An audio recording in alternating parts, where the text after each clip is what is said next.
فصل تفسیر خزان العرفان اس آیت مقدسہ کے تحت لکھا ہے، کیا تمہیں آخرت میں جزا کے لیے اٹھنا نہیں، بلکہ تمہاری عبادت کے لیے، بلکہ تمہیں عبادت کے لیے پیدا کیا کہ تم پر عبادت لازم کرے اور آخرت میں تم ہماری طرف لوٹ کر آؤ، تمہیں تو تمہارے اعمال کی جزا دی جا سکتے۔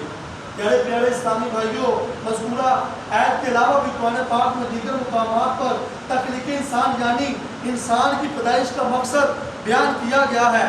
انسان کو اس دنیا میں بہت مختصر سے وقت کے لیے رہنا ہے، اس وقفے میں سے قبر و حشر کے طویل ترین معاملات کے لیے تیاری کرنی ہے، لہذا انسان کا وقت بے حد قیمتی ہے۔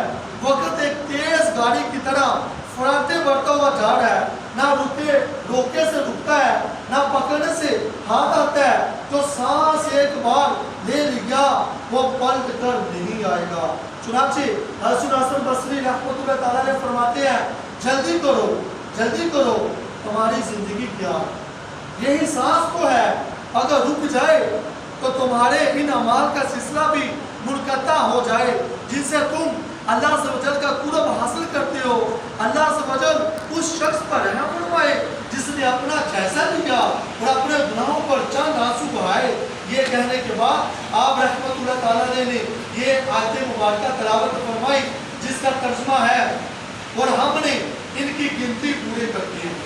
حجت الاسلام حضرت امام محمد بن غزالی رحمت اللہ تعالیٰ نے فرماتے ہیں، جہاں گنتی سے مراد سانسوں کی گنتی ہے، یہ سانس کی مالا اب بس ٹوٹنے والی ہے، اے دل کیوں اب بھی گناہوں سے بیزار کیوں نہیں ہوتا۔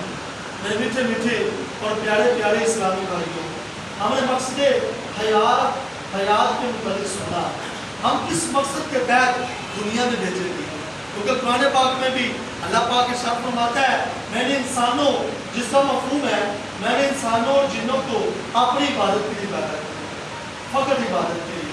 لیکن جب انسان اس دنیا میں آیا، اس نے دنیا کی رنگینیوں کو دیکھا، وہ عبادت کو بھول چکا اور اب کے راستے سے دور ہو چکا۔ ابھی بھی وقت ہے، اس کی رحمت کے دروازے تو کھلے ہوئے ہیں۔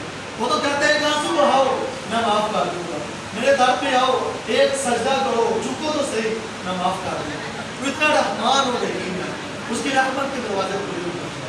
آپ کو دعوت ہے ہر جمعرات کو بعد از نماز مغرب فضان مدینہ کورو جو کہ سول ہاسپٹل سے آگے ہے، یہاں پہ سنت و بڑا اجتماع ہوتا ہے، اس میں شرکت کیا کریں۔ اسی طرح اچھے اچھے واقعات سننے کو اور عمل کرنے کا جذبہ ملے گا۔ اللہ پاک ہمیں عمل کرنے کی توفیق عطا فرمائے، دوسروں تک پہنچانے کی توفیق عطا فرمائے، درس کی غلطیاں کوتاہیاں اللہ پاک معاف فرمائے۔